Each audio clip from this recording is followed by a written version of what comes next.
Assalamualaikum warahmatullahi wabarakatuh.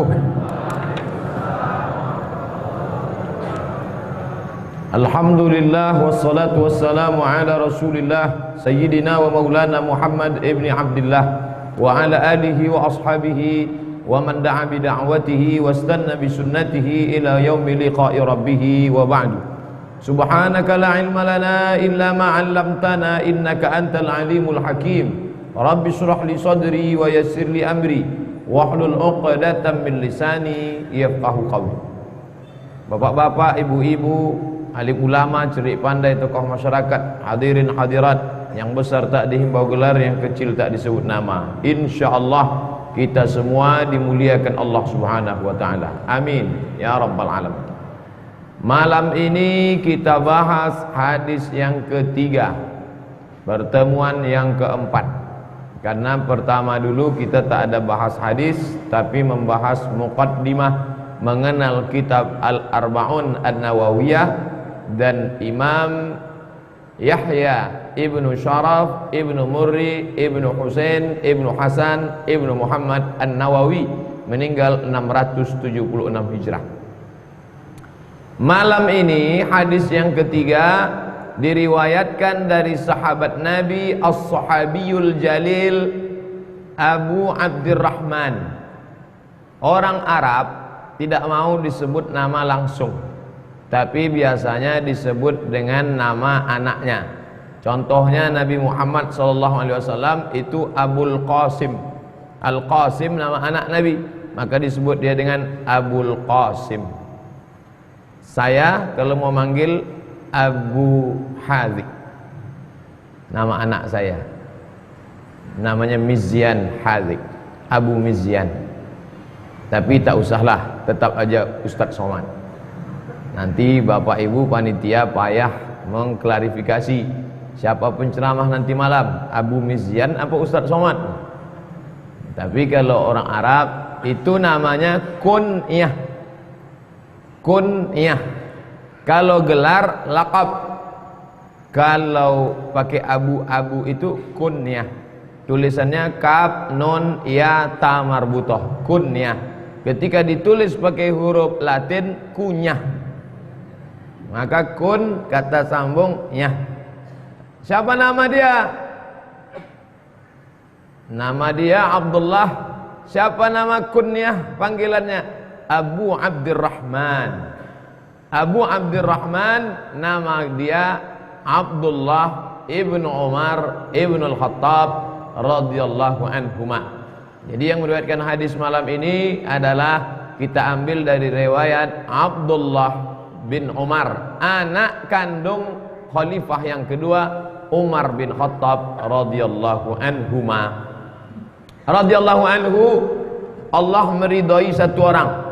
Radhiyallahu anha, Allah meridai satu orang perempuan, Aisyah radhiyallahu anha, Fatimah radhiyallahu anha, Abu Hurairah radhiyallahu anhu.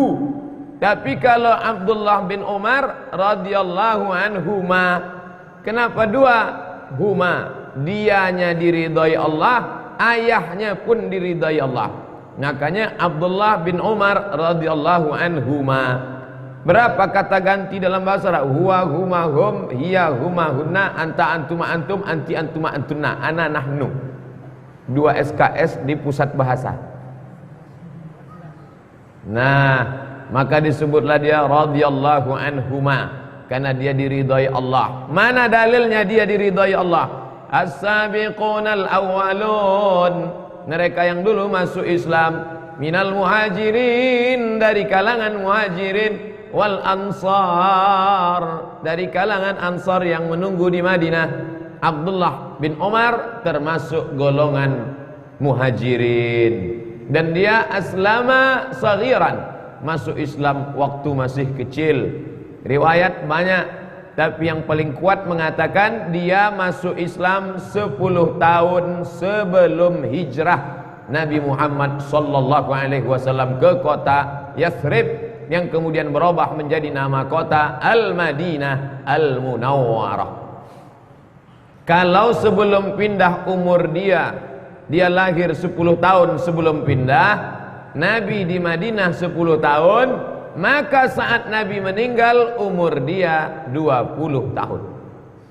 Sahabat Nabi bernama Abdullah bin Umar, anak kandung Umar bin Khattab. Dia lahir 10 tahun sebelum hijrah. Nabi Muhammad berada di Madinah selama 10 tahun. Berapakah umur Abdullah bin Umar bin Khattab ketika Nabi meninggal? Bisa dimasukkan cerdas cermat sahabat Nabi. Nanti waktu acara Maulid Nabi, jangan lagi hanya sekedar nasyid rebana, tidak lagi ceramah-ceramah, cerdas cermat mengenal Nabi dan sahabat-sahabat Nabi. Jadi jangan dianggap sahabat Nabi itu tua-tua. Dibayangkannya Abdullah bin Umar itu jenggotnya putih semua, rambutnya putih semua, pakai tongkat, belajar sama Nabi. Tidak, anak-anak muda. Siapa kawan dia sebaya? Makanya ada istilah al-ubadalah al-arba'ah, 4 Abdullah. Abdullah bin Umar, Abdullah bin Abbas, Abdullah bin Amr ibn al-As, Abdullah ibn Zubair. 4 Abdullah. Dan biasanya orang yang 4 ini tak pernah disebut namanya. Ibnu Umar, Ibnu Abbas, Ibnu Amr ibn al-As, Ibn Zubair. Kalau disebut Abdullah biasanya sendiri, Abdullah ibnu Mas'ud. Kenapa beda Abdullah bin Mas'ud? Karena level dia jauh lebih tua daripada yang 4 ini. Abdullah bin Umar, Abdullah bin Abbas, Abdullah bin Amr ibn al-As, Abdullah ibn Zubair sebaya. Beda-beda tipis umur mereka ketika Nabi SAW meninggal. Sama juga Zaid bin Sabit. Zaid bin Sabit ketika Nabi meninggal umurnya 20 tahun. Jadi yang sebaya dengan Abdullah bin Umar ini, Abdullah bin Umar, Abdullah bin Abbas. Abdullah bin Abbas waktu Nabi meninggal umurnya 15 tahun.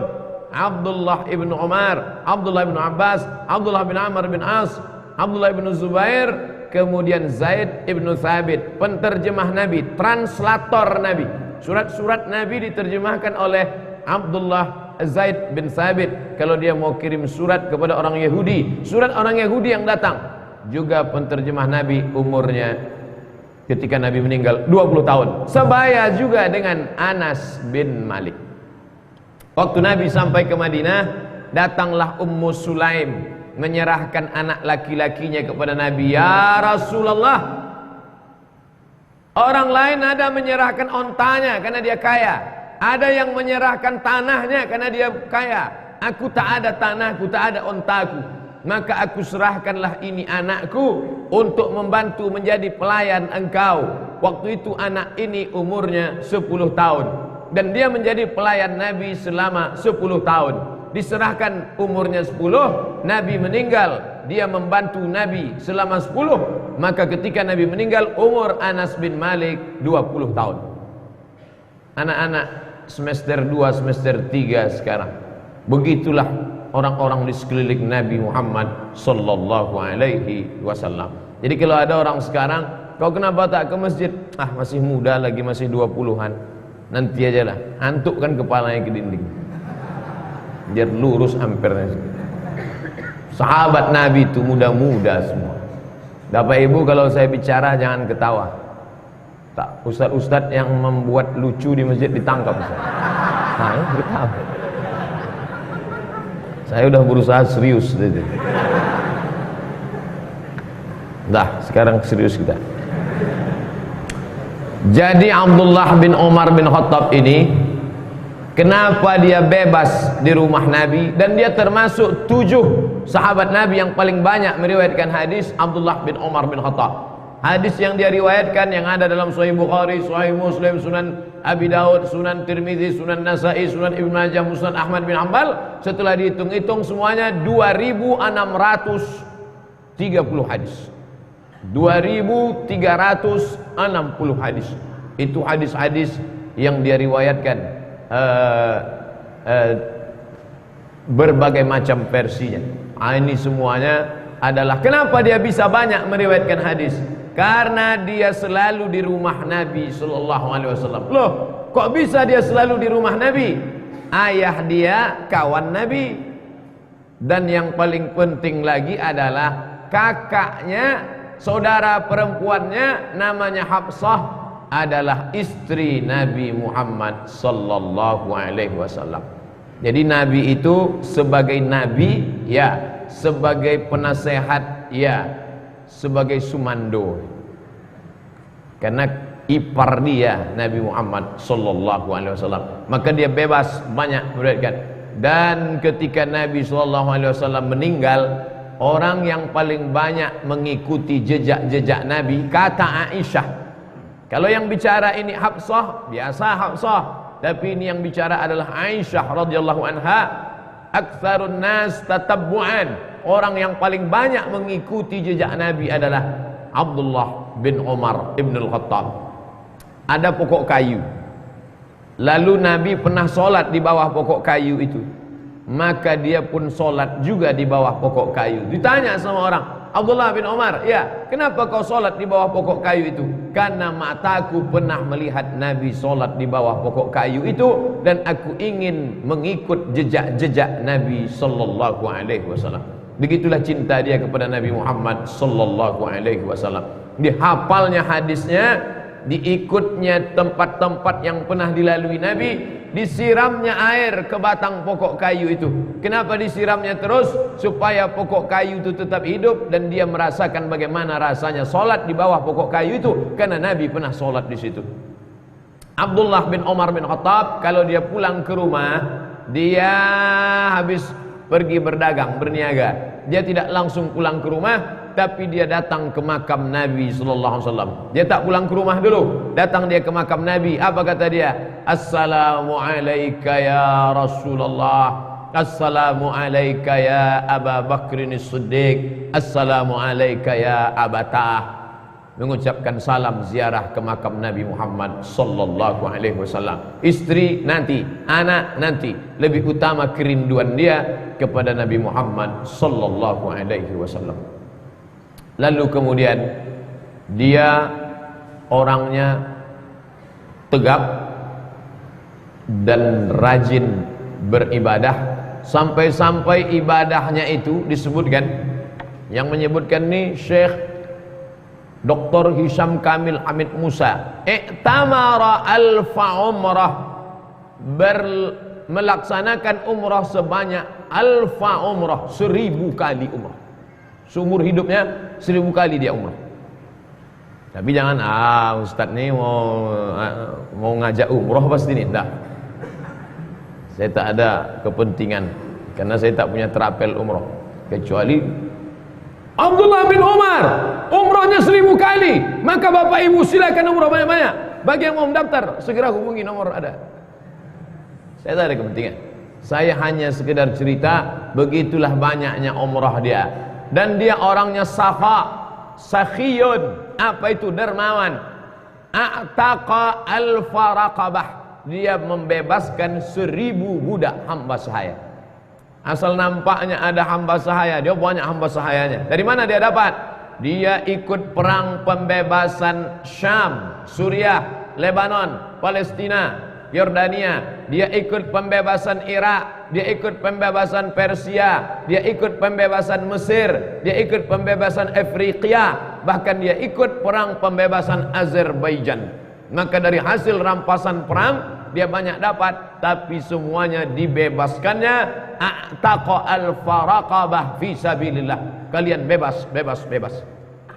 Ketika turun ayat lan tanalul birra hatta tunfiqu mimma tuhibbun, kalian tidak akan mendapatkan birra, kebaikan, sampai kalian menginfakkan harta yang paling kalian sayangi.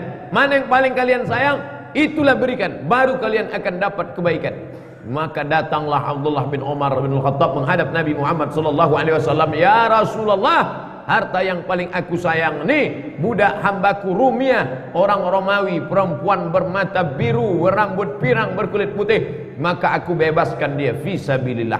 Kira-kira harga budak itu berapa sekarang? Payah ngitungnya, tak ada, tapi lebih mahal dari onta. Seandainya onta paling murah 30 juta, budak agak-agak 50 juta, kali 1000 budak, maka 50 miliar. 50 miliar sedekah Abdullah bin Umar bin Khattab untuk masuk surga 50 miliar. Sekarang ada orang lewat kotak masuk 5.000 perak minta masuk surga sama Umar bin Khattab. Wa adkhilal jannata ma'al abrar. Pati murah. Kata malaikat, ya Allah ku sentil nih. Jangan dulu kita dulu. Jangan dulu. Mana tahu nanti entah keluarnya Presiden Soekarno sama Bung Hatta. 50 miliar sedekah dia fisabilillah. Hajinya berapa kali? Hajja sittina marah, 60 kali melaksanakan haji. Tahajud malamnya datanglah Nabi memuji. Ini etika memuji. Nabi tak mau memuji Abdullah bin Umar langsung di hadapan dia, tapi di belakangnya. Apa kata Nabi kepada Hafsah? Hafsah, ya, ni'mal abdu Abdullah. Sebaik-baik hamba Allah adalah Abdullah bin Umar. Hamba Allah yang paling baik inilah orang Abdullah bin Umar. Tapi syaratnya lau kana yaqumu minal lail, seandainya dia mau tahajud malam. Sebaik-baik hamba Allah Abdullah bin Umar bin Khattab. Lau kana yaqumu minal lail, kalau dia tahajud malam. Datanglah Hafsah, disampaikannya lah ke saudara kandungnya tadi, Abdullah bin Umar, ya, kata Nabi kaulah orang yang paling baik, tapi syaratnya kau tahajud malam. Sejak mendengar itu sampai mati dia tak pernah meninggalkan tahajud malam. Tahajudnya hebat, hajinya mantap, sodakohnya hebat, perangnya membebaskan perang, dan dia tidak gila harta, zuhud. Pada masa pemerintahan Utsman bin Affan, meninggal Abu Bakar Siddiq 2 tahun jadi khalifah, naik Umar, meninggal Umar bin Khattab, maka sahabat berkumpul mau memberikan kekuasaan kepada anak Umar bin Khattab. Hai Abdullah bin Umar, ayahmu sudah meninggal, ditikam oleh Abu Lu'lu'ah, maukah engkau menjadi pengganti ayahmu? Tak mau dia. Kalau orang lain berlomba-lomba mau megang kekuasaan, datang orang mau memberi kekuasaan sama dia, dia tak mau. Aku tak layak. Naiklah Utsman bin Affan, datang Utsman bin Affan. Utsman ingin melantik dia menjadi qadi qudat, hakim agung. Hai Abdullah bin Umar, engkau kan alim, di antara sahabat Nabi yang alim dalam bidang fikih Abdullah bin Umar. Makanya ada mazhab Abdullah bin Umar di kalangan sahabat Nabi. Dan dia pun sahabat Nabi, di antara yang paling banyak berfatwa adalah Abdullah ibnu Umar ibnu Khattab. Sama juga dengan Abdullah ibnu Abbas. Beda Abdullah bin Umar dengan Abdullah bin Abbas, kalau mereka sedang musim haji, sama-sama haji, ramai majlis mereka, orang bertanya. Bedanya Abdullah bin Abbas dijawabnya semua. Sedangkan Abdullah bin Umar lebih banyak menolak daripada menjawab. Dia lebih wara, dia lebih alim. Tapi kemudian dalam masalah diangkat menjadi qadi, hakim, dia menolak.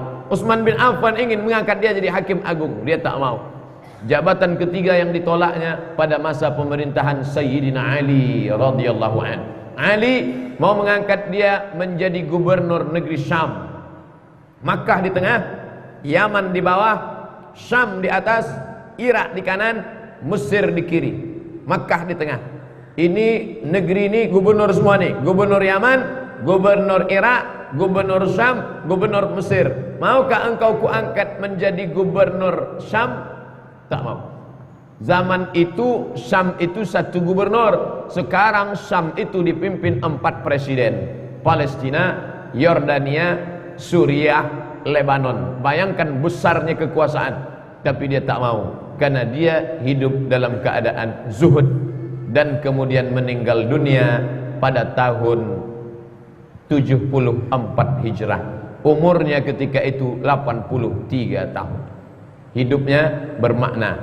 Maka kita ambil pelajaran dari sahabat Nabi As-Sahabiyul Jalil Abdullah ibnu Umar ibnu Khattab radhiyallahu anhuma. Dia mendengar hadis ini langsung dari Nabi sallallahu alaihi wasallam. Apa kata dia? Sami'tu aku mendengar. Sami'tu Rasulullah sallallahu alaihi wasallam, aku mendengar Nabi Muhammad sallallahu alaihi wasallam bersabda. Apa kata Nabi? Buniyal Islamu ala khamsin. Islam itu dibangun berdasarkan 5 pondasi. Oh, kalau begitu Islam itu bangunan. Islam itu abstrak, tak nampak dia. Kalau gelas, ini dia. Kalau botol, ini dia. Kalau mimbar, ini dia. Kalau Quran, ini dia tulisannya. Islam itu mana? Maka banyak sekali yang tak jelas dalam Al-Quran. Iman, Islam, ihsan, ukhuwah, itu tak nampak, abstrak. Maka ditampakkan dalam bentuk yang nyata. Namanya tamsil, perumpamaan. Pahala, pahala mana nampak? Ustaz Somad, kalau saya sedekah gimana pahalanya? Banyak. Banyaknya berapa? Pokoknya banyaklah. Sebanyak apa? Yang tanya-tanya. Tentu payah. Nah, Allah Ta'ala Maha Pengasih, Maha Penyayang. Kalau ada orang bertanya, kalau saya sedekah banyak pahalanya Pak Ustaz? Banyak. Sebanyak apa? Kamatsali habbah, satu biji, ambatat sab'a sanabil, tumbuh pecah keluar 7 cabang, 7 bulir. Wa fi kulli sumbulatin mi'atu habbah, dalam setiap cabang bulir ada 100. Terbayanglah di pikiran kita, oh ternyata pahala tadi tidak abstrak. Satu biji pecah keluar 7 cabang batang, dari satu bulir keluar 100, 200, 300, 400, 500, 600, 700. Apakah cuma itu saja? Wallahu yudha'ifu liman yasha. Allah melipat gandakan lebih banyak daripada itu. Wallahu wasi'un alim. Allah maha luas karunianya dan dia maha tahu siapa yang bersedekah ikhlas atau tak ikhlas. Ini maknanya tamsil, perumpamaan. Orang kita pun selalu juga pakai perumpamaan ini. Cinta misalnya. Cinta mana nampak? Cinta itu kan abstrak. Oh, ada orang yang bisa menggambarkan cinta Pak Ustadz, dibuatnya. Itu bukan cinta. Apa namanya? Itu love. Cinta. Nah, cinta itu apa? Lalu orang pun mengumpamakan cinta. Cintamu padaku bagaikan air di daun keladi, setelah tumpah tak berkesan lagi, kata dia. Apa maknanya? Begitulah maknanya. Dia ingin menampakkan sesuatu yang abstrak dengan contoh yang nyata. Itu namanya tamsil, litaqribil makna. Begitu juga dengan iman. Iman itu bagaimana Pak Ustaz? Datang Nabi menjelaskan, bunyal Islam. Islam itu dibangun, dibina berdasarkan 5 pondasi dasar. Bunyal Islamu ala khamsin. Islam dibangun 5. Yang pertama apa? Syahadati an la ilaha illallah. Syahadah. Syahadah artinya iktiraf, pengakuan. Syahadah artinya iz'an, tunduk. Syahadah artinya qabul, menerima. Syahadah artinya tunduk, patuh, nerima, ngaku. Jadi ada orang sekarang memplesetkan syahadah artinya menengok. Aku baru mau percaya sama Allah kalau Allah itu bisa ditengok. Mana dia? Mana dia? Ini sama macam ucapan orang Yahudi dalam pangkal surat Al-Baqarah. Apa kata mereka kepada Nabi Musa? Ya Musa, lan nu'mina laka hatta narallaha jahra. Kami tak mau percaya kepada engkau sebelum kami tengok Tuhan itu nyata. Ij'al lana ilahan kama lahum alihah. Waktu mereka mau menyeberang dari Mesir ke Palestina, nampak mereka ada sekelompok kaum sedang menyembah batu berhala. Apa kata mereka? Ij'al lana ilahan kama lahum alihah. Hai Musa, tolong buatkan kami Tuhan macam Tuhan mereka. Ketika Nabi Musa naik ke atas bukit Tursina mau menerima wahyu, maka tiba-tiba datang Samiri membuatkan anak lembu. Dibuatnya pada bagian mulut anak lembu tadi lubang, sehingga datang angin kencang, bertiup angin kencang masuk ke lubang tadi, maka mengeluarkan suara anak lembu. Disembah mereka lah patung anak lembu tadi. Lalu ketika Nabi Musa turun ke bawah, Nabi Musa mengamuk sama Nabi Harun. Lalu apa kata Nabi Harun alaihissalam? Ya bana umma, hai anak emakku. Dia tak katakan hai Nabi Musa, dah. Ya bana ummah, hai anak emakku, kau kan saudara kandungku. Innal qauma stad'afuni, ini orang Bani Israel menekan aku, wa kadu yaqtulunani, hampir saja mereka membunuh aku. Tolonglah jangan kau bunuh, jangan kau pukul, jangan kau tinju aku Musa, kata Nabi Harun. Nabi Harun ngeri juga karena Nabi Musa ini sekali tinju pernah mati orang Israel, penduduk Firaun pernah mati di tinjunya. Ini kalau sembarang tinju mati nanti. Oleh sebab itu kata dia, innal qawma stad'afuni, aku ditekan. Apa maknanya? Kecenderungan orang ingin menengok Tuhan secara nyata, maka dibuatkanlah patung Tuhan, dibuatkanlah alat-alat senjata Tuhan, lalu kemudian mengatakan ini adalah manifestasi dari Tuhan. Maka dalam Islam berani mengatakan la ilaha illallah. Tadi sore baru dapat WA, Ustaz Somad, boleh tak kalau kita pakai jimat? Saya bilang tak boleh, minta sama Allah langsung. Saya tak percaya sama ini Pak Ustaz, ini kan sebagai perantara aja kan. Ente nanya apa nawar? Kalau nanya udah saya jawab, tapi kalau nawar Allah Subhanahu wa taala. Maka syahadah, pengakuan alla ilaha illallah, tiada Tuhan kecuali Allah Subhanahu wa taala. Tapi tak cukup hanya Allah, setelah itu apa? Wa anna Muhammadan, dan Muhammad sallallahu alaihi wasallam abduhu, hambanya, wa rasuluhu, dan rasulnya. Karena menyikapi Nabi Isa terbagi dua kelompok. Trauma masa lalu Nabi sebelum Nabi Muhammad SAW, ini Nabi Isa. Kelompok kiri mengatakan Nabi Isa anak zina, yaitu orang-orang Bani Israel. Apa itu Isa itu anak zina tuh? Emaknya Maryam berzina, kotor. Yang kelompok kanan mengatakan Isa anak Tuhan. Dua kelompok yang bertolak belakang, satu ekstrem kiri, satu ekstrem kanan. Ini mengatakan Isa anak zina, lebih hina dari binatang. Yang satu mengatakan anak Tuhan, terlalu tinggi. Datang agama Islam. Mal Masih ibnu Maryam illa rasul. Al-Masih itu tak lain tak bukan adalah seorang rasul. Maka begitu juga kita menyikapi Nabi Muhammad sallallahu alaihi wasallam. Wa anna Muhammadan, sesungguhnya Muhammad itu abduhu, hamba Allah, wa rasuluh, dan rasul utusan Allah. Bukan Allah bersemayam dalam dirinya, bukan pula dia bagian dari Allah.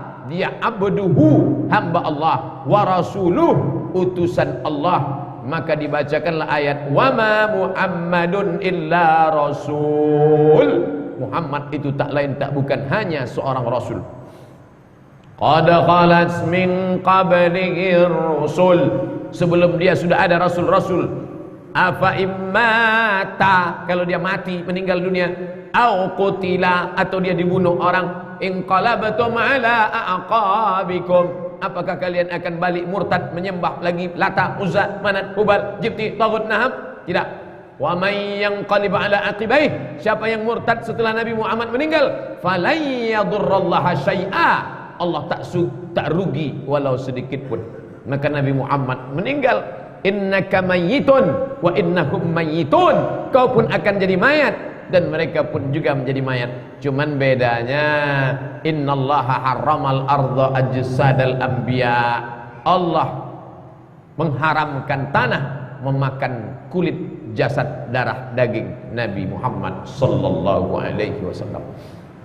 Jadi sikap kita pertengahan. Dia bukan Allah, dia tak menyatu dengan Allah, dia bukan bagian elemen dari Allah, dan dia adalah hamba Allah dan Rasulullah, utusan Allah subhanahu wa ta'ala, sallallahu alaihi wa alihi wa ashabihi wa baraka wa sallam. Nabi Muhammad sallallahu alaihi wasallam. Makanya semua yang mau masuk Islam, dia mesti bersyahadat asyhadu an la ilaha illallah wa asyhadu anna Muhammadan Rasulullah. Tak boleh terpisah. Syarat masuk Islam mualat. Mualat maksudnya tak boleh terpisah. Asyhadu an la ilaha illallah, berhenti dia. Permisi Pak Imam, kenapa? Sakit perut aku sebentar. Tak bisa. Harus asyhadu an la ilaha illallah wa asyhadu anna Muhammadan Rasulullah. Kalau cerita percaya sama Allah, mereka pun percaya sama Allah. Percaya kamu sama Allah? Ya, saya percaya sama Allah. Tapi kalau sama Muhammad, nah, saya tak bisa percaya sama Muhammad. Orang-orang kafir, Abu Jahal, Abu Lahab percaya sama Allah, percaya. Wala in sa'altahum man khalaqas samawati wal ard. Kalau kau tanya kepada Abu Jahal, Abu Lahab, siapa yang menurunkan, siapa yang menciptakan langit dan bumi? La yaqulunna Allah. Wala in sa'altahum man anzala minas samaa'i ma'a. Siapa yang menurunkan air dari langit? La yaqulunna Allah. Wala in sa'altahum man khalaqahum. Kalau kau tanya kepada mereka, siapa yang menciptakan kalian? La yaqulunna Allah. Mereka tahu tentang Allah. Tapi ketika Muhammad, di situ mereka menolak. Abu Lahab terang-terangan, alihadza jama'atana. Untuk ini rupanya kau kumpulkan kami di bawah bukit Safani ya Muhammad. Kami tak percaya engkau Nabi. Tabban laka ya Muhammad. Celaka kau Muhammad. Turun ayat tabbat syada abi lahabi wa tabba.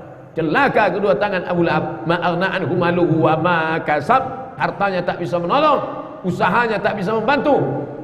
Wa mara'atuhu ammalatal hatab. Dan istrinya Ummu Jamil namanya, membawa kayu bakar. Kenapa azabnya luar biasa? Karena di dunia membawa-bawa cakap, mengejek-ejek, mengajak-ajak perempuan. Diajaknya semua perempuan untuk mengata-ngatai, mengfitnah Nabi Muhammad sallallahu alaihi wasallam. Maka kita sepaket ini tak bisa kita pisah. Asyhadu an la ilaha illallah wa asyhadu anna Muhammadan Rasulullah. Ibarat bangunan, ini adalah pondasinya. Kenapa masjid kerajaan Siak yang dibangun 1762 ini masih tetap tegak berdiri? Tak ada yang retak karena pondasinya kuat, kokoh. Saya masih ingat dulu masjid bangunan lama, tiangnya tebal, betul, minta ampun. Tiang-tiang tebal bangunan, luar biasa. Pondasi-pondasinya, batu-batunya. Semalam kami dari Bengkulu dibawa ke gedung peninggalan Inggris, Marlborough, bukan Marlboro, Marlborough. Wah, tebal-tebal minta ampun, batu-batu bata panjang, maka pondasi-pondasi kuat. Sudah lebih 300 tahun tapi tak hancur. Padahal di tepi laut banyak air hujan, banyak ombak, banyak. Kenapa? Karena pondasi yang sangat kuat. Maka semua kita malam ini hadir kemari. Kenapa? Karena pondasi yang sangat kuat. Ibu-ibu, ada bapak-bapak yang dari luar kota datang kemari. Apa yang menjadi motivasi dia? Asyhadu an la ilaha illallah wa asyhadu anna Muhammadan Rasulullah. Yang kita persaksikan itu gaib. Allah tak nampak. Nabi Muhammad kita tak pernah jumpa. Surga yang dijanjikan gaib. Malaikat kiraman katibin tak kelihatan. Apa dia? Mana dia? Makanya tak ada lain, tak ada bukan. Alladzina yu'minuna bil ghaib. Orang-orang yang percaya kepada yang gaib. Nah, kalau ada orang kafir masuk Islam, maka dia disaksikan oleh kita semua. Di Masjid An-Nur berapa kali kita habis solat subuh Sabtu atau habis solat Jumat. Berikut ini Bapak Ibu sekalian jangan pulang dulu, karena akan ada pembimbing syahadat oleh imam. Asyhadu an la ilaha illallah wa asyhadu anna Muhammadar Rasulullah. Kalau dari non muslim masuk Islam. Adapun yang bapaknya sudah Islam, maka anak-anaknya tidak perlu bersyahadat karena anak-anaknya sudah Islam. Nah, sekarang di tengah masyarakat ada kelompok aliran tahap apa namanya, bolak-balik jamaah nanya ke saya, Ustaz Somad, katanya saya harus ulang syahadat lagi. Saya bilang, ente ngapain syahadat lagi? Bapak ente kan Islam, iya. Emak ente kan Islam, iya. Ente sudah Islam. Tapi kata kawan saya itu Islam saya tak sah Pak Ustaz. Jadi kau mau bersyahadat lagi? Iya. Syahadat di mana? Syahadatnya harus sama guru dia. Karena kalau tak sama guru dia, tidak dipersaksikan oleh gurunya, tak sah Islamnya. Jadi gimana tuh Ustaz Somad? Bawa guru dia tuh kemari biar ku syahadatkan sekali lagi.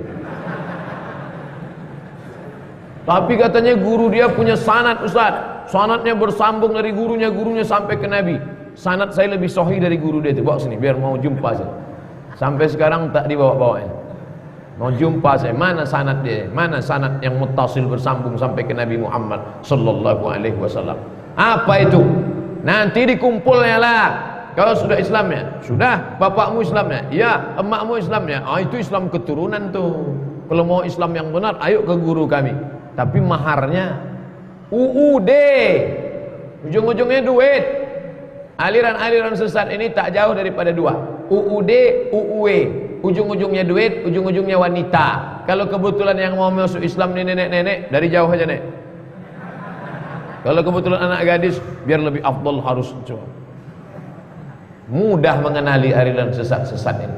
Tapi kalau kita ngaji, insya Allah, asyhadu an la ilaha illallah wa asyhadu anna muhammadan rasulullah, maka inilah pondasi yang kuat. Setelah pondasinya kuat, barulah kemudian tiangnya. Inilah tiang-tiang yang kokoh. Apa tiangnya? Wa iqamis shalah, mendirikan salat.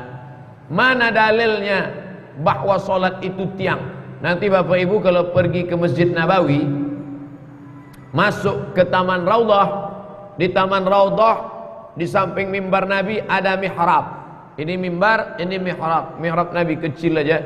Coba tengok di sebelah kiri ada tertulis As-salatu imaduddin. Salat imad, imad artinya tiang, din agama. As-salatu imaduddin, salat itu tiang agama. Titik. Oleh sebab itu, setelah pondasinya kuat, maka mesti ada tiang. Karena kalau tak ada tiang, hancurlah roboh. Kenapa kubah yang berat, yang besar bisa di atas? Kenapa mencor? Ini lampu-lampu kokoh. Saya takut juga kalau sholat di bawah. Nah, tahu saya takutnya pula pindah gara-gara. Kenapa? Karena tiangnya kokoh. Tiangnya harus dicor. Besinya besi-besi besar. Lalu kemudian batu-batu kerikil dicampur dengan semen. Lalu kemudian diikat, tak boleh dibuka beberapa hari lamanya sampai cornya kuat. Kenapa? Inilah tiangnya. Maka tiangnya ini adalah solat. Solat. Nabi mengambil solat, betul, waktu Isra Mi'raj. Apakah langsung dia praktekkan solat itu di atas? Tidak. Setelah dia turun ke bawah, turunlah malaikat Jibril mengajarkan gerakan tata cara rakaat sampai waktu-waktunya. Begitu kata Imam Malik bin Anas, guru Imam Syafi'i, dalam kitab Muwatta, dalam bab awqat, kitab awqatis shalah. Nabi dituntun salat subuh, salat zuhur, salat asar, salat maghrib, salat isya di tiang. Tiang jangan sampai roboh. Alhamdulillah kita sudah memperkokoh tiang. Dengan tiang itulah rumah tadi bisa tegak berdiri. Sehebat apapun atapnya, kalau tiangnya lapuk, maka akan tumbanglah rumah. Man shallal isya fi jama'atin, siapa yang salat isya berjamaah, faka'annama shalla nisfal lail, dapat pahala seperti salat setengah malam. Wa man shalla subha fi jama'atin, siapa yang salat subuh berjamaah, faka'annama shallal laila kullah, dapat pahala seperti salat sepanjang malam. Lau ya'lamuna ma fil 'atamati was-subhi, seandainya mereka tahu pahala salat isya dan salat subuh berjamaah, la atauhuma habwan, mereka akan datang walaupun merangkak. Begitulah pentingnya tiang ini dalam bangunan Islam sebagai gambaran untuk mendekatkan pemahaman tentang yang gaib, yang tak tampak mata, diberikan perumpamaan dengan yang zahir supaya dekat ke pemahaman kita. Nah, di antara pertanyaan yang banyak masuk lewat WhatsApp, email, SMS adalah dua. Pertama, istri mengeluh suami tak solat. Yang kedua, anak mengeluh orang tua tak solat. Dan yang banyak itu orang tua laki-laki dan suami laki, suami memang laki-laki lah pula. Banyak sekali. Baik pertanyaan langsung, Ustaz, suami tak solat. Ustaz, ayah saya tak solat. Kalau ibu-ibu biasanya solat. Oleh sebab itu maka ini laki-laki yang tak solat ini, bagaimana dia tidak solat? Padahal ayat itu ditujukan untuk dia. Ya ayyuhalladzina amanu, wahai laki-laki, qu anfusakum, jaga dirimu, wa ahlikum, istrimu, jaga dirimu, istrimu. Itu makanya bapak-bapak yang punya anak gadis, yang punya adik, idza ja'akum man tardawna dinahu, kalau kau lihat datang laki-laki meminang adikmu, meminang anakmu, meminang kakakmu, kau pandang pertama din, agamanya, apa? Solatnya, wa khuluqahu, dan akhlaknya. Ada orang sholat cakapnya kasar, tindak tanduknya tak baik, berarti sholatnya tak berkesan. Ada pula orang sopan, cakapnya lembut, tak menyinggung perasaan, tapi tak pernah sholat. Maka dua-dua ini tak baik. Yang lebih parah, cakap kasar, menyinggung perasaan, sholat tidak pula. Idza ja'akum man tardawna dinahu, kalau kau tengok dinnya baik, agamanya baik, wa khuluquhu, akhlaknya baik, cakapnya lembut, tutur kata, bahasa, budi pekerti, sopan santun, tata krama, baik dia, wa zawwijuhu, nikahkanlah dia. Kalau dia susah, iyakunu fuqara, andai dia miskin, yughnihimullah. Berapa banyak yang dulu nikah minjam beras, tapi hari ini justru menjadi tokeh beras. Berapa banyak dulu orang susah melarat, hari ini justru menjadi konglomerat. Oleh sebab itu, tapi ada sesuatu yang tak bisa berubah. Apa dia? Kalau dari muda ini terbawa-bawa sampai tua terubah tidak, payah merubahnya. Oleh sebab itu, di antara 7 yang dapat naungan di padang mahsyar, sab'atun yuzilluhumullah yauma la zilla illa zilluh. Satu di antara yang dapat naungan itu adalah syabun, anak muda, nasya'a fi ibadatillah, anak muda yang tumbuh dalam beribadah kepada Allah Subhanahu wa taala. Setiap tempat yang saya datangi pasti ada sekelompok anak muda.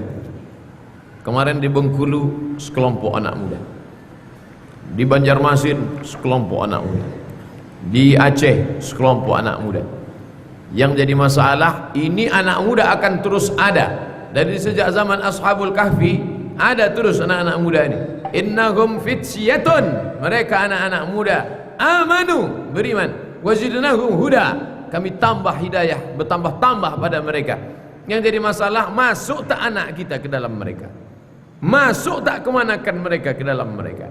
Alhamdulillah, kita di Pekanbaru ada anak-anak muda yang luar biasa. Kemarin ketika saya pulang dari Yogyakarta, datang anak-anak muda memberi saya jaket geng motor. Gambarnya orang pakai peci, pakai motor besar. Ternyata anak-anak muda yang punya grup geng motor syariah. Oh, ini baik sekali. Anak-anak muda tapi kreatif. Bapak Ibu yang dimuliakan Allah Subhanahu wa taala, maka betul anak-anak itu dari kecil sudah dibawa. Muru auladakum bis shalah, suruh mereka salat, wahum abna'u sab'a.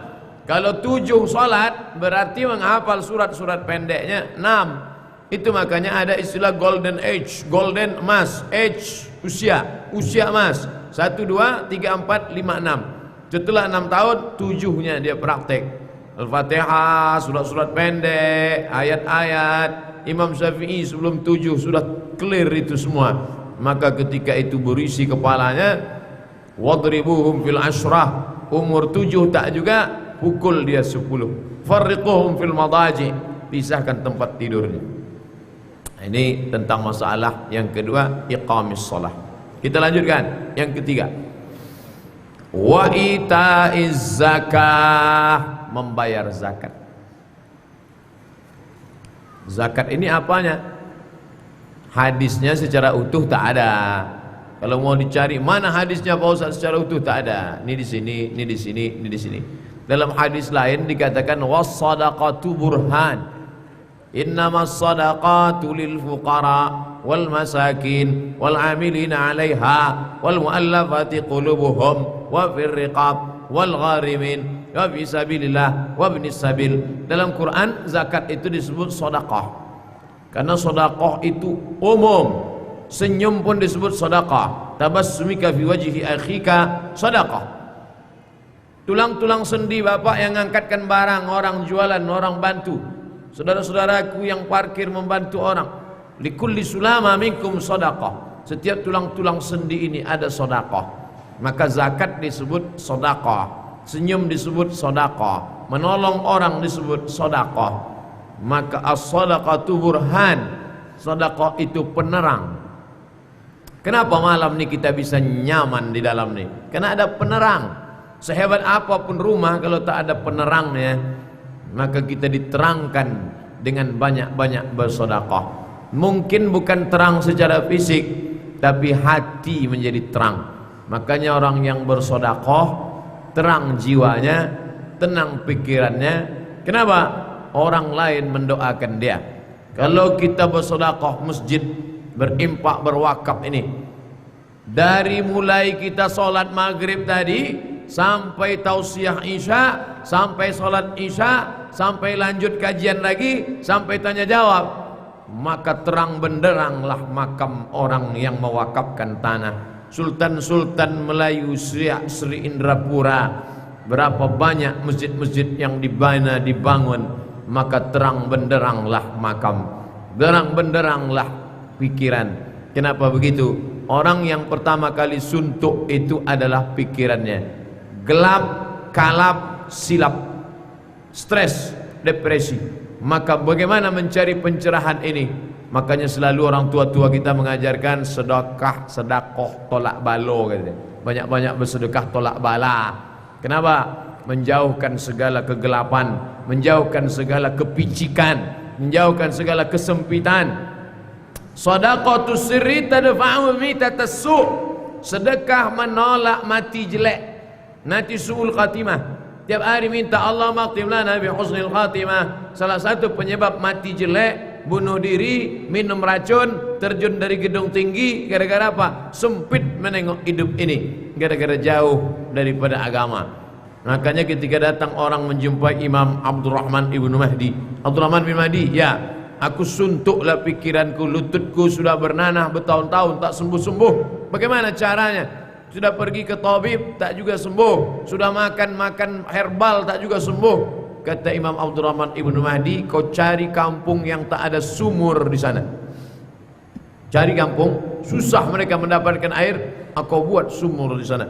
Lalu setelah itu kau tunggu, lalu dia buat sumur, maka orang kampung pun beramai-ramailah mengambil air sumur tadi.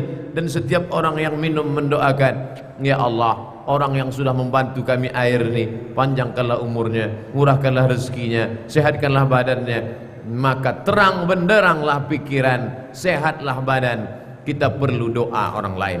Tak tahu entah dari lidah yang mana doa itu dikabulkan Allah. Tak tahu entah dari mulut yang mana doa itu sampai dibawa oleh para malaikat. Oleh sebab itu jangan pernah berhenti untuk itaiz zakah. Adapun orang yang bakhil, pelit, kedekut, maka setiap hari malaikat dikirim Allah. Apa kata malaikat? Allahumma ati munfiqan khalafa. Orang yang bersedekah ni kasih dia ganti, kasih dia ganti. Adapun orang yang pelit, Allahumma ati mumsikan talafa. Ini orang yang pelit, yang tak pernah mau berbagi, berikan dia kebinasaan, kebinasaan, kebinasaan. Mana harta-harta yang banyak, mana datuk-datuk, mana tengku-tengku, mana orang-orang kaya, mana ningrat-ningrat, mana bangsawan-bangsawan yang dulu mati semuanya, meninggalkan rumah yang besar, lapuk, gentengnya belungut, dimakan rayap, tumbang, tanahnya dijual, dibagi-bagi, hilang tak berkesan. Cincin, gelang emas, rantai empas mana? Hilang. Tapi masjid masih tetap tegak berdiri. Masjid Sahabuddin masih tetap tegak berdiri. Masjid Istana Maimun Al-Masud masih tetap tegak berdiri. Masjid Baitur Rahman digoncang oleh tsunami, tetap tegak berdiri. Apa maknanya? Allah mau menunjukkan. Oleh sebab itu, maka pencerahan datang dari as-shadaqatu burhan. Makanya anak-anak kecil tak boleh mati lampu. Anak-anak kecil asal sudah mati lampu, na'udzubillah, maka suruh hidup. Cepat hidupkan, cepat hidupkan, cepat hidupkan. Kenapa? Anak kecil sudah gelap, sesak napasnya, dikhawatirkan dia mati tak bernapas. Maka banyak orang mati tak bernapas gara-gara tak mendapatkan pencerahan cahaya. Makanya Nabi di antara isi solat doa tahajudnya, Allahumma ja'al fi qalbi nura, jadikan dalam hatiku cahaya, wa fi sam'i nura, pada pendengaran telingaku cahaya, wa fi basari nura, berikan di mataku cahaya, wa an yamini nura, sebelah kanan cahaya, wa an yasari nura, sebelah kiri cahaya, wa min amami nura, dari depan cahaya, wa min khalfi nura, dari belakang cahaya, wa min fawqi nura, dari atas cahaya, wa min tahti nura, dari bawah cahaya, wa ja'alli nura, berikan aku cahaya. Cahaya-cahaya ini akan datang dengan memperbanyak perbuatan kebaikan, berbagi kepada orang lain. Itaiz zakah. Lalu kemudian yang keempat, wa hajjil bait. Haj artinya berkunjung ke suatu tempat dalam waktu tertentu, di tempat tertentu, dengan cara tertentu. Waktu tertentu kapan? Tanggal 8 hari Tarwiyah, tanggal 9 hari Arafah, tanggal 10 hari Nahar, tanggal 11, 12, 13 hari Tasyrik. Itu disebut dengan waktu tertentu. Di tempat tertentu, tak boleh tempat lain. Padang Arafah, Muzdalifah, Mina, Makkah, Ka'bah, tak boleh tempat lain. Pada waktu tertentu sudah, pada tempat tertentu sudah, dengan cara tertentu. Ini tak boleh. Dari mulai Hajar Aswad berputar sampai ke Rukun Yamani, balik lagi ke Hajar Aswad, 7 putaran. Dari Safa ke Marwah, 7 bolak-balik. Lalu pergi wukuf ke Arafah, dari Arafah ke Mina lewat Muzdalifah, bermalam di Mina, melontar 3 jumrah. Melakukan amal tertentu pada waktu tertentu di tempat yang tertentu. Bapak Ibu yang dimuliakan Allah Subhanahu wa taala, oleh sebab itu, tapi ini tidak semuanya. Walillahi 'alan nasi hajjul bait. Allah Subhanahu wa taala mewajibkan haji ke Baitullah bagi siapa? Man istata'a ilaihi sabila. Bagi siapa yang mampu. Bagi yang tak mampu, ya tak apa-apa. Nah, kita biasanya kalau pergi kemana-mana yang agak tidak terlalu wajib, tapi dia lebih pada yang mampu, itu perhiasan, aksesoris, cincin, gelang, subang, rantai. Itu kan biasanya dipakai orang bagi yang mampu, yang punya kelebihan emas, yang punya kelebihan perak, yang punya kelebihan batu permata berlian. Bagi yang tidak punya kelebihan, dia tak pakai apa-apa. Nah, ini kelebihan-kelebihan. Maka di rumah tadi pun ada aksesorisnya, kalau berlebih kemampuannya. Oleh sebab itu Islam ini mengajarkan kita mesti berlebih. Yas'alunaka madza yunfiqun. Apa yang mesti diberikan? Qulil afwa, yang berlebih. Makanya kalau ada orang berprinsip, aku cukup makan aja cukuplah. Enggak. Orang Islam mesti berlebih. Orang yang berlebih tanah lah yang bisa mewakafkan tanah. Orang yang berlebih makan lah yang bisa ngasih makan fakir miskin anak yatim. Orang yang berlebih baju lah yang bisa bersedekah baju untuk panti jompo. Orang yang berlebih duit lah yang bisa menyekolahkan anak yatim. Orang yang berlebih faqidus syai' la yu'ti. Orang yang tak berlebih, dia tak bisa beri apa-apa. Kalau di tanganmu ada sebelah korma, kau belah. Ittaqillah, hai Aisyah, takutlah kau kepada Allah, jangan selamatkan dirimu dari api neraka walau bisyiqqi tamrah. Kau belah korma, kau berikan ke kawanmu, kau makan sebelah. Berlebih, berbagi kepada orang lain. Maka dalam Islam, konsumsi, akomodasi, transportasi. Konsumsi makan, akomodasi tempat tinggal, transportasi tiket pesawat dari mulai Pekanbaru ke Batam, dari Batam ke Madinah, dari Madinah pulang lagi ke Batam sampai ke Pekanbaru. Siapa yang bisa menanggung itu minyak pesawat? Oleh sebab itu maka orang Islam mesti berniat setiap usahanya, aku mesti ke Baitullah. Makanya jamaah haji 12 kabupaten kota di Riau, jamaah haji terbanyak dari Kabupaten Indragiri Hilir. Apa kata Pak Bupatinya? Secara ekonomi Ustadz Somad, dari 12 kabupaten kami inilah yang paling susah, paling sedikit, karena alam kami di tepi laut, pulau-pulau kecil, susah. Bukan macam kalian di darat bisa tanam karet, bisa tanam sawit. Kami di sini pokok kelapa, mencari ikan. Tapi jamaah haji terbanyak justru dari kami. Loh, kok bisa begitu Pak? Itu hitung-hitung ekonominya kan tak betul. Ternyata dalam masalah ini tak laku ilmu ekonomi. Kenapa? Mereka bertanam dibaginya 2. Ini beli tanah bagi 2. Ini tanam kelapa, ini tanam kelapa. Yang ini diniatkan untuk makan sekolah anak, yang ini untuk pergi haji, tak boleh diganggu. Dari kelapa pertama dia tanam, pergi haji, pergi haji, pergi haji, pergi haji, pergi haji. Barokah niat orang baik datang. Sulitkah bagi Allah membuat kelapa ini berlipat ganda? Mudah. Maka ketika datang musim panen, anak bisa sekolah, makan keluarga tak terkendala, dan yang sudah dijanjikan ini dijual berangkat haji. Berapa kali kita temu orang dari negeri hilir secara ekonomi biasa saja tapi sudah pergi haji, walaupun ongkos naik haji melambung. Kenapa? Karena niat dari awal sudah. Maka begitulah pentingnya niat dari awal. Maka tidak hanya yang berkebun, yang pegawai, yang kerja, yang bisnis, yang buka ruko toko, dari awal tu niat aku mau pergi haji. Cuman kadang niat ini kan membelok, menyimpang di tengah jalan. Itulah perlunya pembahasan pertama kita di sini kemarin. Hadis yang pertama, innamal a'malu binniyat. Niat penting. Anak-anak kita juga begitu. Kalau kita pergi ke Makkah, sampai di sana doa, ya Allah, sebagaimana nikmatnya aku mencium Hajar Aswad, nikmatnya tawaf, nikmatnya sa'i, nikmatnya ini, maka anak cucuku pun sampaikan jugalah kemari. Maka minta kepada Allah SWT diiringi dengan usaha. Doa itu membangkitkan semangat, semangat itu membangkitkan etos kerja, lalu aktivitas ada targetnya ke depan. Kalau prinsip orang sekarang visi misi, apa visi misi ke dekat? Maka orang Islam jelas visi misinya, mencari ridha Allah, lalu kemudian sampai ke Baitullah, wa hajjil bait. Yang terakhir, yang kelima, wa shaumi Ramadan. Puasa itu apanya? Maka dalam hadis lain dikatakan as-shaumu junnah. Puasa itu tameng.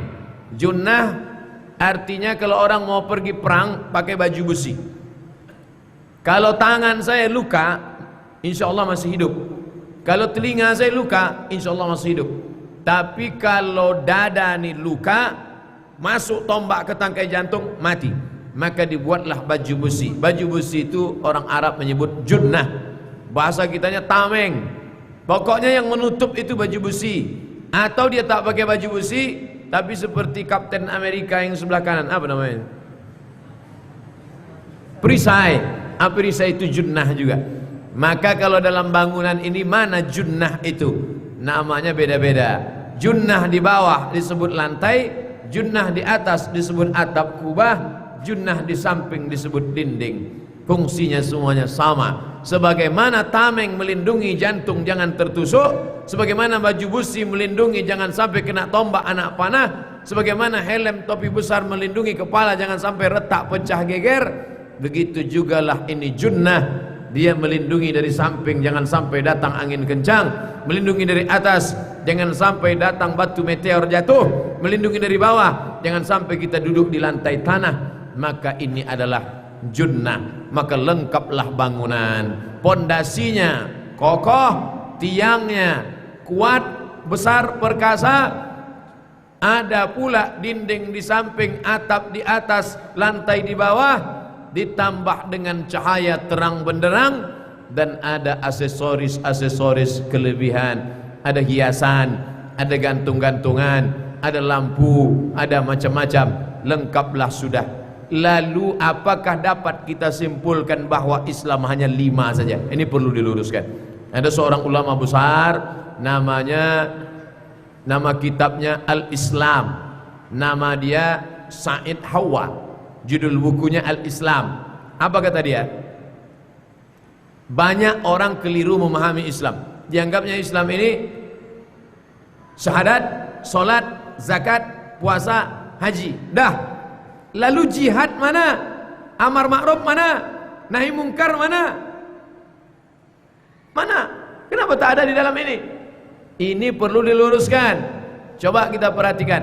Masjid itu tiangnya 4, betul. Tapi tiang 4 itu bukan masjid. Rumah Melayu itu tiangnya 5, betul. Tapi tiang yang 5 itu bukan rumah. Begitu juga dengan ini. Rukun Islam ada 5, betul.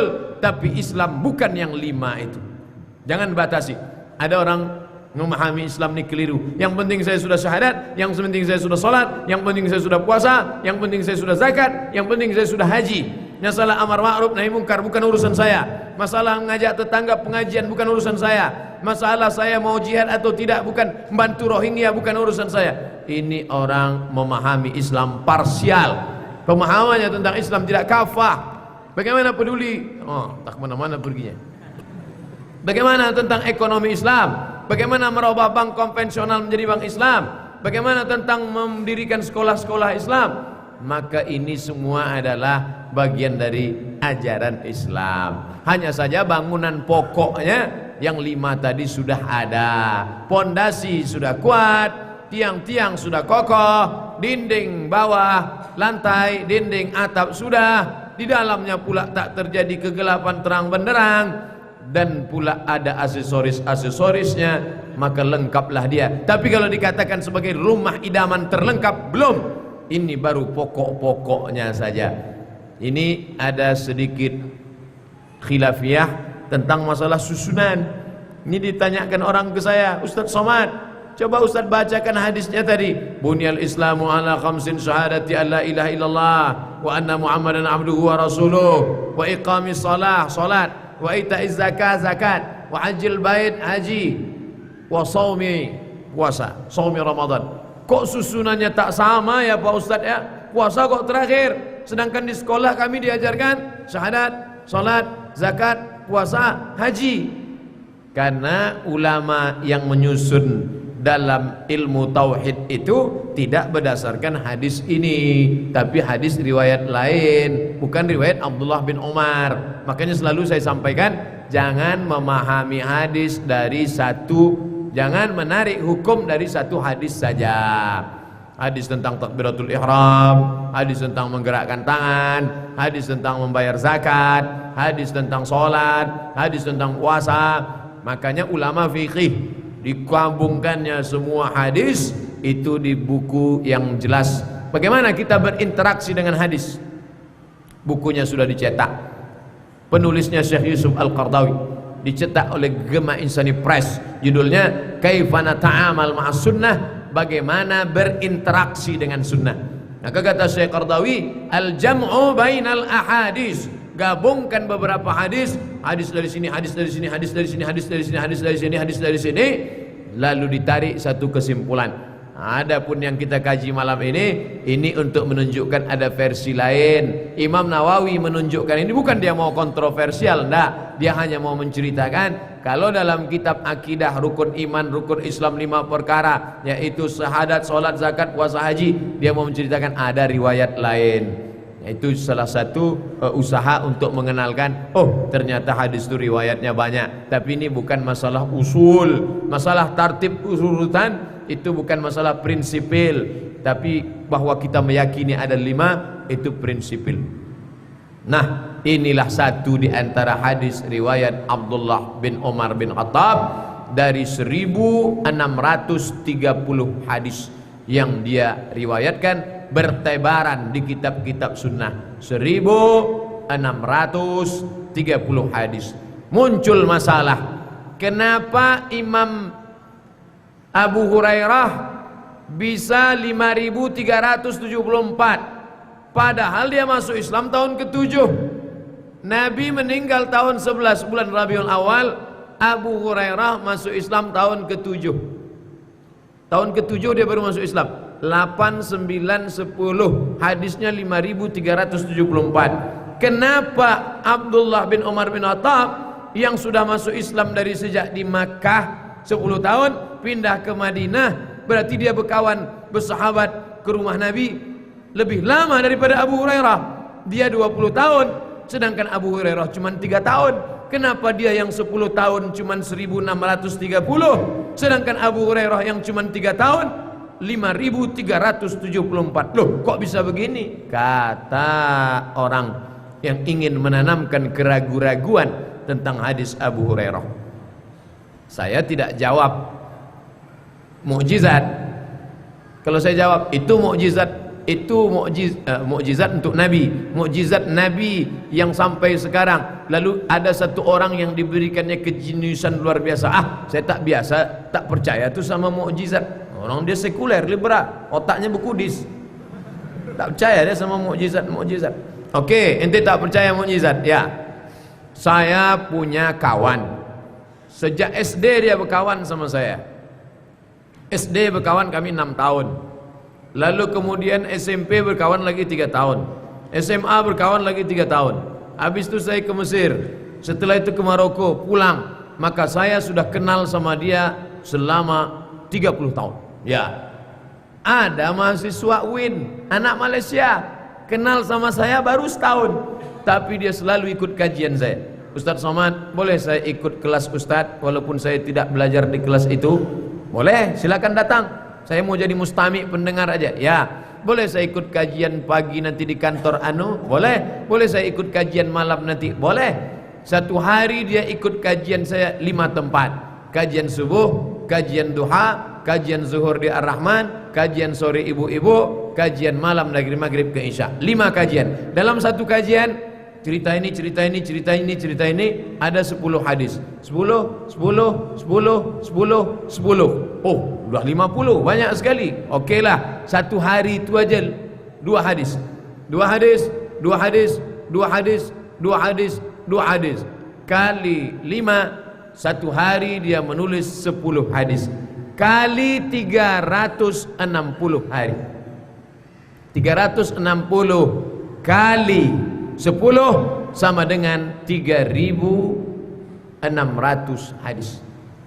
Kalau mahasiswa ini bisa menulis 3.600 hadis hanya berteman di 5 pengajian dalam setahun, apakah mustahil Abu Hurairah berteman dengan Nabi 3 tahun meriwayatkan 5.374 hadis? Tidak ada yang mustahil. Kalau mau cerita masalah masuk akal tak masuk akal, 3.600 setahun kali 3 tahun lebih banyak daripada riwayat Abu Hurairah. Bisa saja. Ini kalau mencerita, saya tetap tak percaya Pak Ustaz, masa Abu Hurairah bisa menghafal semuanya? Coba tengok tes IQ www.youtube.com. Ketika orang tes IQ anak kecil, A A C C D D Z Z Q Q 183725813 Q Q Z Z Y, bisa diulang-ulangnya balik. Kalau ada orang model seperti ini, maka tak mustahil Abu Hurairah juga bisa melakukan itu. Di samping karamah yang diberikan Allah SWT tentang hadis bahwa Nabi pernah mau menyampaikan satu hadis, tapi waktu itu pasir, tak ada semen. Maka kata Nabi, man bassata rida'ahu, siapa yang mau membentangkan rida, sorban yang biasa diletakkan di tengkuk bagi laki-laki, siapa yang mau membentangkan sorbannya sampai aku menyampaikan hadisku ini, maka dia tak akan lupa semua yang dia dengar dari telingaku. Berlomba-lomba sahabat, tapi yang diduduki Nabi adalah sorban Abu Hurairah radhiyallahu an. Setelah Nabi duduk di atas itu, selesai itu Nabi tegak, datang Abu Hurairah menggulung sorbannya. Sejak hari itu kata Abu Hurairah, aku tak pernah lupa apa yang ku dengar dari Nabi Muhammad sallallahu alaihi wasallam. Ini untuk membantah keraguan orang yang mengatakan tak mungkin Abu Hurairah hadisnya bisa lebih banyak daripada Abdullah bin Umar bin Khattab karena pertemanan yang lama. Karena Abu Hurairah dia ahlus suffah, beda dengan Abdullah bin Umar. Abdullah bin Umar punya rumah, punya keluarga, sedangkan Abu Hurairah radhiyallahu an dia tinggal di emperan Masjid Nabawi, dia selalu ikut Nabi ke sana kemari, walaupun pertemanan 3 tahun. Itu menunjukkan bukan kuantitasnya tapi kualitasnya. Kau kenal Ustadz itu sudah berapa lama? Belum dia jadi Ustadz udah berkawan aku sama dia. Berapa hadis yang kau dapat? Tak ada, karena aku tak pernah ikut kajiannya. Tapi ada orang yang baru kenal dengan kita setahun 2 tahun, tapi dia sudah download kajian, dia bisa dapat banyak. Maka yang dilihat itu bukan lamanya, bukan kuantitasnya, tapi kualitasnya. Begitulah perbandingan Abu Hurairah dengan sahabat Nabi Abdullah bin Umar bin Khattab dan sahabat-sahabat yang lain. Itulah inti kajian kita pada malam hari ini. Mudah-mudahan ada manfaatnya. Pertemuan akan datang kita lanjutkan hadis yang keempat. Terima kasih, mohon maaf atas segala kesilapan.